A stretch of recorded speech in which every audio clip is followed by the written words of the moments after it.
Alright, you guys, we're doing some spicy stuff today, some real spicy stuff. So we're gonna test fit the motor in the engine bay today. Now, it's going to come back out either at the end of this video or in the next video, but I am curious on how much room we actually have. So, we need to get motor mounts on this thing. I still don't have the bolts for the motor mounts, but I'm sure I have some type of bolt in this garage that'll work just for like test fitting purposes. I'm still waiting on that order. It comes in Tuesday for the next batch of OEM parts.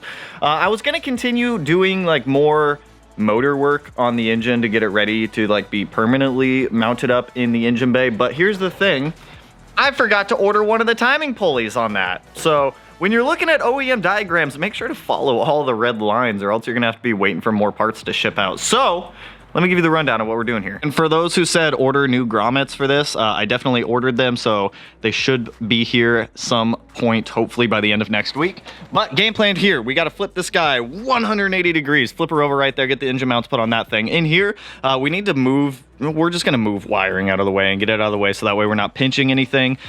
This whole fuse box mess will just get pushed out there. Those cables will get tucked up away, tucked up and away, tucked up and away. We're gonna mount up our big chain hoist to this guy, bring it over here. Now here's the fun thing with this EG33 and this STi transmission. On the EG33, there's only 4 mounting points for the transmission. One down here, up here, there, literally wherever the engine mount or wherever the engine stand is bolted up right now is kind of what we have. And then we've got 2 alignment dowels. Now all of that lines up with the transmission, but the transmission definitely has more mounting holes on it than what the engine actually has. So at some point, not today, we are going to have to drill and tap and put a helicoil in that hole right there just for the starter, so that way the starter has 2 spots to bolt into, but that really shouldn't be too bad. So let's start things off. Let's get our engine mounts bolted up to this guy. We'll start making room in here, then we can start test fitting, seeing what we have to work with for clearance.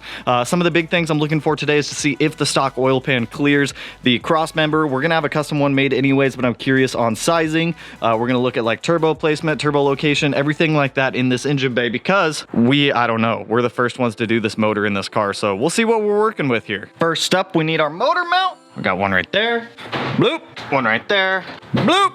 All right, I gotta tighten these down because these are very loose. So let me tighten down the motor mounts and let's get them bolted to the motor and get this thing craned up. All right, what do we got here? We got some big bolts. Do I know the size on those? Nope. We don't need to all the way, just enough.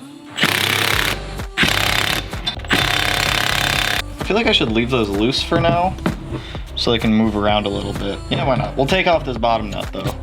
That can definitely come off because there's no way it's going in the motor with that nut on there. There's no way it's going in the subframe, I guess I should say. No way! And so with the motor on its side, I have 3 engine mount bolts. What head is this? This is left head. I need the left motor mount. So this is our left motor mount. So now I can get these guys off. Get our motor mount temporarily put on here. Easy peasy lemon squeezy. In a while, crocodile. But like having all 6 would make life much easier right now. I think these will work. I think. Not 100% sure here, but I'm pretty sure. These are only temporary, so they don't gotta be perfect, but they just gotta work for today. That's good. So got the engine mounts on. I was able to find some just bolts laying around the garage. The key and mounts bolt up relatively nicely on that. So both studs are going to face outwards on the bottom of the motor, so that way when the motor goes in, we have one stud that's going to face outward right there, one stud that's going to face outward right there. Next up, let me run through the engine bay real quick, clean up any wiring, the power steering pump, things that are going to be in the way, so that way when we go to test fit this, we're not like breaking or damaging any wires in there, because I am ready just to see like space and fitment in here, just to see what we're working with.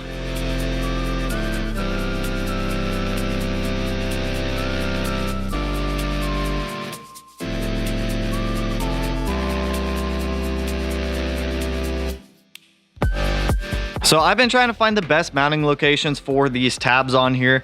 There's really not a lot of locations. I really wanted to use this 14mm hole right here. Water pipe's in the way and the actual block is in the way, and I can't get this L shape on there, either hole that I use. I tried going down on the side of the transmission because there's also a 14mm down there. Looks like we are stuck with this 12mm here, this 12mm here. I've got washers on them. They're the longest bolts that I can physically put in those holes just to get as much grip on that thread as we can. I've also got one up here here where the power steering pump goes, and I've got one right here where the the AC compressor used to go. So I wanted to use 4 attachment points on this just to try to help distribute weight as much as I can, because just going off of 2 attachment points, that's just gonna be a lot of weight put on this engine to try to like hoist it up and actually lift it up. But now that we've got the leveler adjuster crane guy on here, let's grab the engine hoist from right back there, bring it up here, and start test fitting this thing in here. Well, I guess to give you guys an update, all I did over here, I jacked up the transmission so that way we can actually mate the engine over to the transmission. I've got the engine mounting hardware on the stand right now, so we'll take it off of that, get it ready for over here. We'll slide the studs through the 2 bottom holes, get the 2 top holes bolted in, get the dowels bolted up, and kind of see what we're working with here. I'm very nervous. I'm very nervous for this. It's a moment of truth, but I'm just extremely nervous. All right, let's grab the crane. I'm actually gonna push this forward a little bit so that way I can get the crane out. I would like to have this just so that way I can scoop it up and just set it in. So I'm gonna have to move the camera. I gotta move the camera, hang on. All right, so my game plan here is I've got the hoist right here.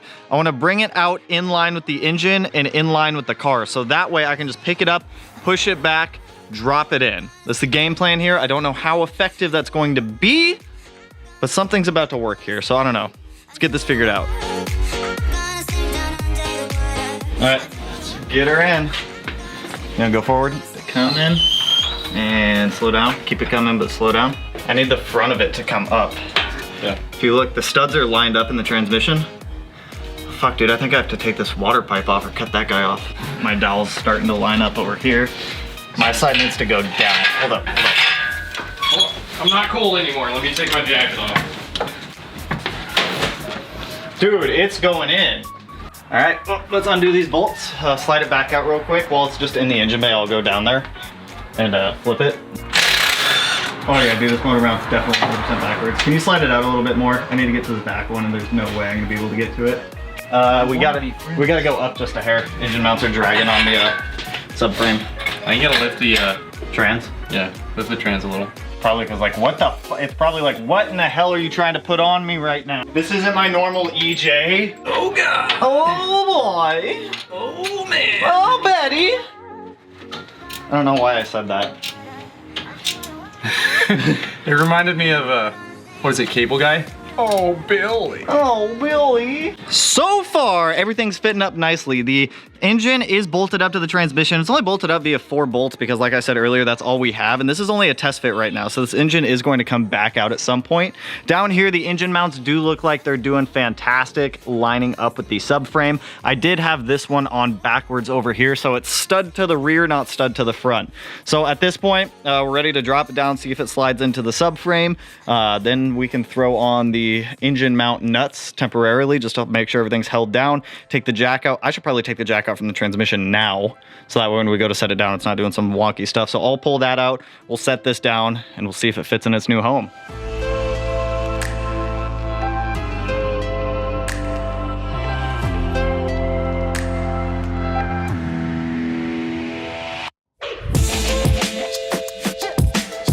Okay, so here's the current status. Here's what we're fighting. So right now we have the transmission loose on all of its mounts. The motor mounts are about, realistically, I'm gonna say a 1/4 inch off.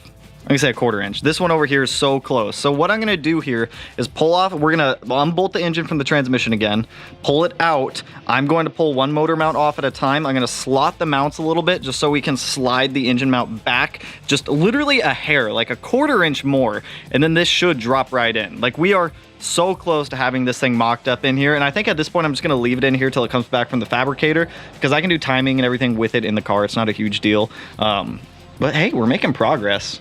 Making progress. So we're gonna bolt the engine from the trans, slide it out. I'm gonna pull off the engine mount, slot them. We'll get it back in. We'll test fit again.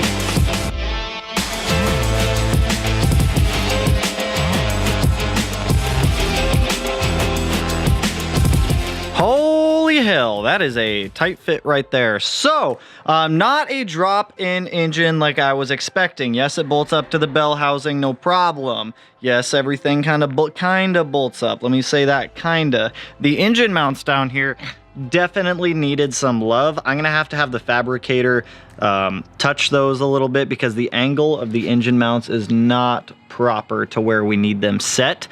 So I did have to slot the subframe just a hair to get those to slide in, as well as the mounting plates. It just needed more adjustability. Second, pitch stop doesn't line up anymore right there, so we're gonna have to modify that bracket to get the pitch stop to line back up. Aside from that, it's in the car, you guys, like temporarily. The clutch, flywheel, all that stuff is definitely not in the motor right now, or it's definitely not back there. But like, look at that. We still have good frame rail clearance. I could change all of these spark plugs, no problem right there. Up here, just like I thought, it's going to be a tight fit. So I don't quite know what we're gonna do yet, but that's up to the fabricator. I wanna get this dressed. I wanna get like all of the timing covers temporarily put on here and everything like that, just so I can see how much clearance we're actually working with. And I, of course, wanna mount everything else up here, but let's dress this thing.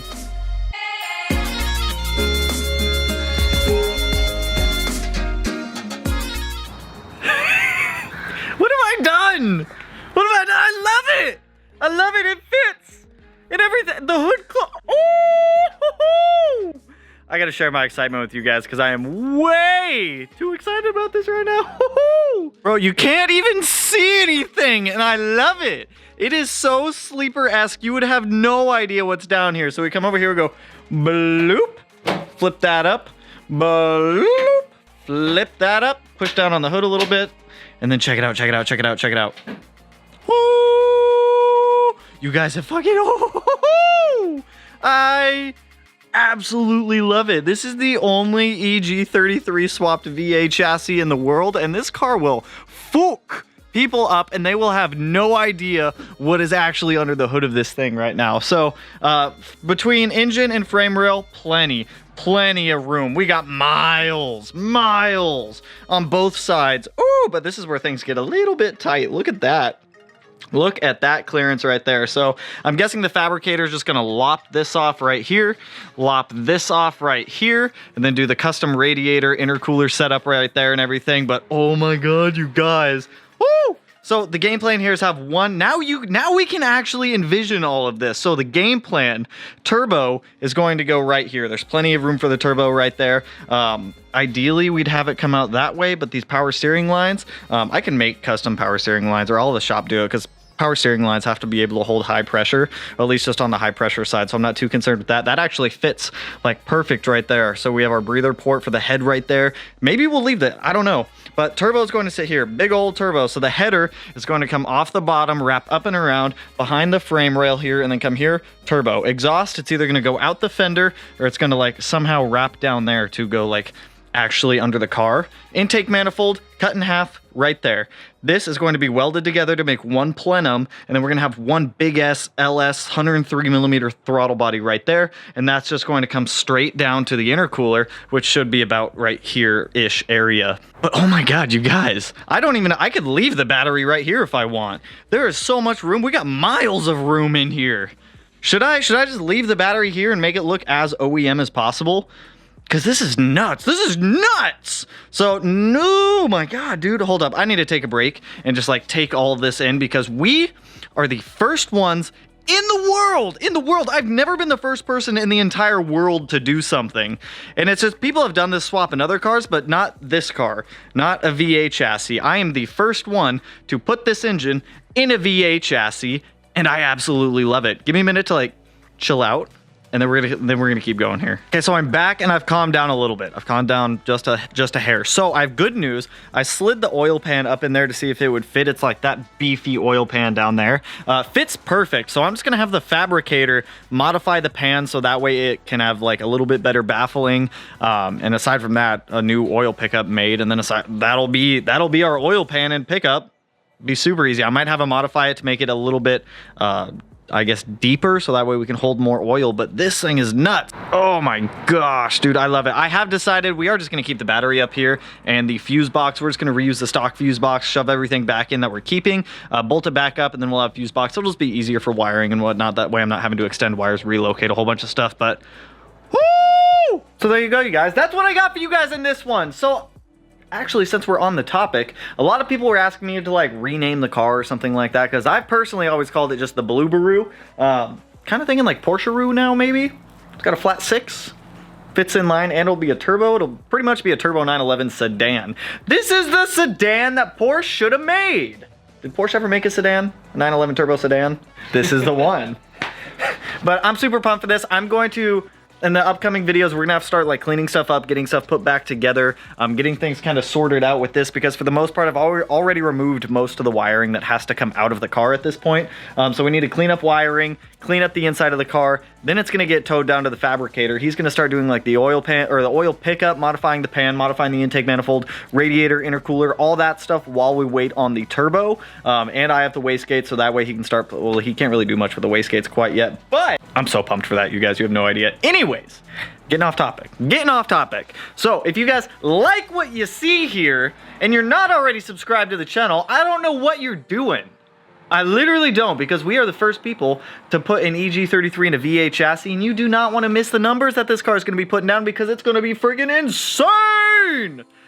Ideally, I mean, target horsepower, you guys have asked, but some newer channel members who have come to the channel have asked me, target horsepower for this is about 1100 to 1200 wheel horsepower. We're going to give it all the beans. We're going to send it everything that she's got. First couple runs will probably be a little bit brought down, maybe 500 or 600 horsepower. I'm getting off topic. Ask me in the live streams if you guys want to know any more information about that. But if you like the video, you know what to do. Go ahead and hit that like button, turn it black, blue, green, yellow, purple, silver, cyan, color of the day. Matt, give me a color for today.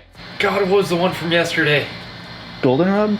Razzle Dazzle Pink. Razzle Dazzle Pink. Color of the day, Razzle Dazzle Pink. I don't even know what color that is. It's like a weird pinkish purple, I guess. And if you're not already subscribed to the channel, hit your boy up one of these corners. No idea which one I'm going to put it in quite yet. But with that, I will catch you guys in the next one. Peace out, homies.